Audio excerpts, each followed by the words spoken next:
What's up, everyone, and welcome to this edition of the Slam Sessions. I'm your host, Albert Albanese, and you may be wondering, what are you doing wearing the hoodie? Well, that's because today we're going to be talking about a group that was known for wearing all black and beating up on people. Of course, I'm talking about Aces and Eights. Now, I know what you guys may be thinking. Aces and Eights, wasn't that stable in TNA? That's right, it was. And a lot of people may be thinking to themselves, does this really warrant an entire episode? But the fact is that Aces and Eights may not have ended well. But the way they started and got off the ground was actually one of the best examples of storytelling and wrestling that we've seen in a very long time. Don't believe me? Well, let me prove it to you. So Aces and Eights debuted on June 14th, 2012. They attacked Sting during a promo where Sting was actually being announced as the next inductee into the TNA Hall of Fame. Yes, for those of you who don't know, TNA has a Hall of Fame. I know, kind of crazy. So they threatened Hulk Hogan later on in the month and then officially debuted by attacking Sting and Hogan. They all came in with a unique look. Sons of Anarchy was a big deal back at that point. We saw a bunch of guys coming in on motorcycles with hoodies and on top of them leather vests, which they called cuts, and masks covering their faces so that you couldn't see their identity. Aces and Eights got off to a pretty hot start, and there were a lot of people wondering who they were. And in a good example of storytelling, we saw that TNA actually kept their identities hidden for a considerable amount of time.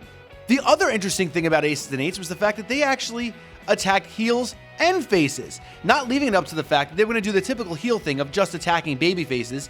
Aces and Eights went after everyone, and they really made their intentions known when they attacked TNA Heavyweight Champion Austin Aries. They hurt Austin Aries' arm and eventually started attacking other people, and Austin Aries wound up losing his World Heavyweight Championship. Aces and Eights' first ever match didn't take place all the way until October, when two members of Aces and Eights, who were yet to be identified, took on the team of Bully Ray and Sting. While Aces and Eights actually won that match, and the first person to be unmasked was the Sergeant-at-Arms, Devon Dudley. This went on for a little while, where Devon was finally revealed as the only member of Aces and Eights, but never was the leader. He was made the Sergeant-at-Arms, and it was already known that there was somebody else who was actually leading the group. But there were so many guys in masks, nobody could tell who that person was, or if that person was even running with the group at the time. This led to a confrontation between Devon and Bully Ray. Now, Bully Ray at this point was becoming a quasi-sympathetic character on television. He had saved Brooke Hogan from an attack by Austin Aries, and they began an on-screen romance. Bully was gaining the trust of guys like Hulk Hogan and Sting in the back, and it looked like Bully was on his way to becoming a top babyface in TNA. After Bully confronted Devon, and a match was later made for that night, a brawl broke out, and in that brawl, another member of Aces and Eights was unmasked. This was Luke Gallows, who was then called Doc, the Director of Chaos. All the members of Aces and Eights had a different name, a different style, a different look. It was a little bit of a different presentation that we had seen, and it really looked like they were picking up steam. However, the genius of the angle was just how entrenched the Aces and Eights members were into the TNA infrastructure. TNA ran a series on their programming called Gut Check, where they would allow an indie wrestler to come in and have a match, and if they impressed the judges enough, they would be given a TNA contract. One of those men was Wes Briscoe. Wes Briscoe faced off against a friend of his, Garrett Bischoff, who was actually being mentored at the time by Kurt Angle.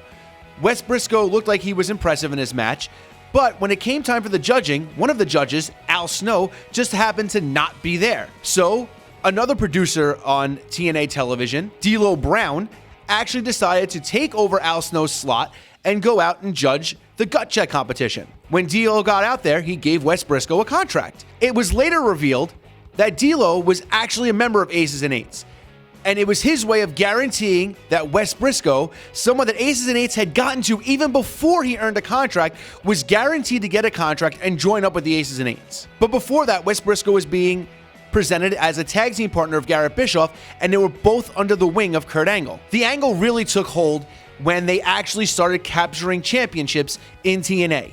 Devon became the first member of the Aces and Eights crew to win a championship. Devon won the television championship from Samoa Joe with help from Doc. And It seemed like Aces and Eights might have a stronghold over TNA at this point, now that they started winning gold. And the ranks started growing.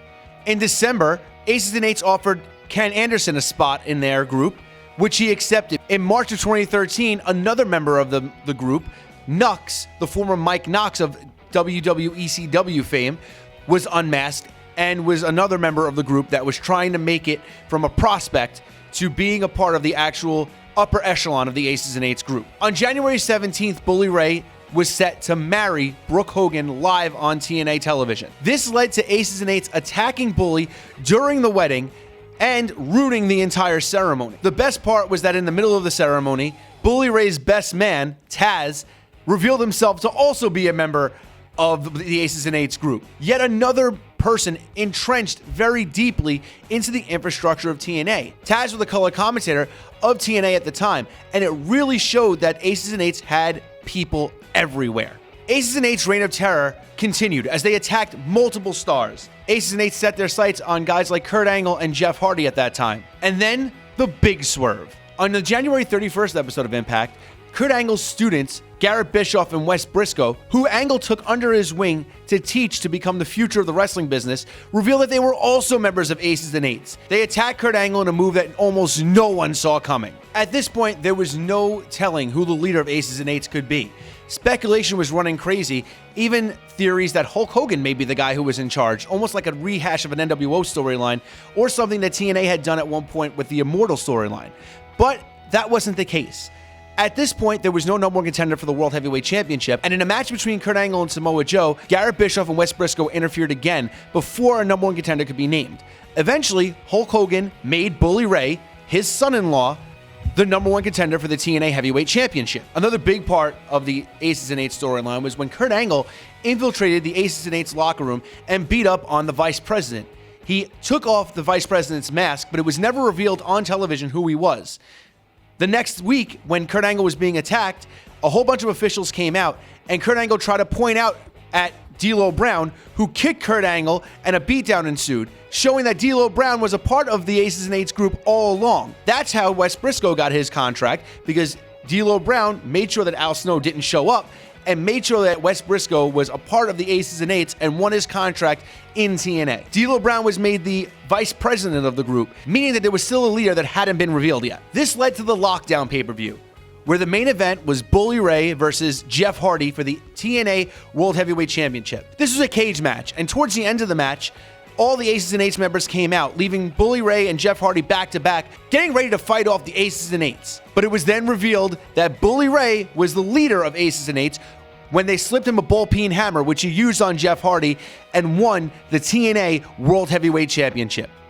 At that point, Bully revealed his master plan, saying that this entire time he had screwed Brooke and he had messed with Hulk Hogan just to get to where he was right there, the TNA World Heavyweight Champion. Bully then later revealed that he was in love with someone named Brooke and reintroduced Brooke Tessmacher to TNA television.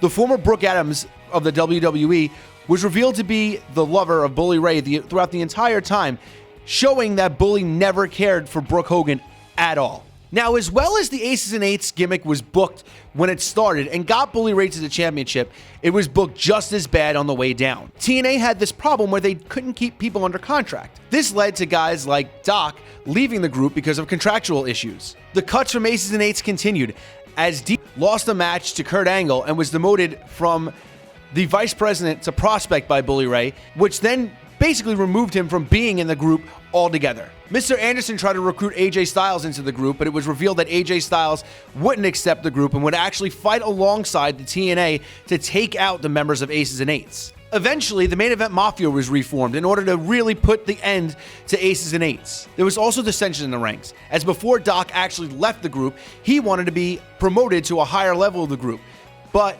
that was already being held for a guy like Mr. Anderson. And when it was decided that Mr. Anderson would actually go on and become a higher member of the Aces and Eights group, Doc fought back and in a battle royal refused to eliminate himself and forced Mr. Anderson to actually throw him out of the ring. Where things started to get really bad was on the July 18th episode of Impact. Chris Sabin won the World Heavyweight Championship from Bully Ray. TNA had something called Option C, where the Cruiserweight Champion can cash in his Cruiserweight Championship and challenge for the World Heavyweight Championship. This was made famous by Austin Aries, and Chris Sabin was threatened over weeks by Bully Ray saying, "Don't do this, I'm going to hurt you." Well, Chris Sabin didn't heed those warnings and actually won the TNA Heavyweight Championship from Bully Ray. Now, while you would think, well, this is a great thing for Chris Sabin and his career, and it was, it really put Aces and Eights in a bad light. Their World Heavyweight Championship was gone, and he lost it to a guy who was presented as a cruiserweight wrestler for most of the time in TNA. When Sabin won the championship, a lot of TNA fans rejoiced, and it was a really good upset story, but it really took a lot of the steam out from underneath the Aces and Eights characters, because at that time, the story was that they were so dominant. But now dissension in the ranks, them losing members, guys leaving, it really showed that there were a lot of holes within the Aces and Eights. In order to keep that storyline going, they really needed to present a strong front.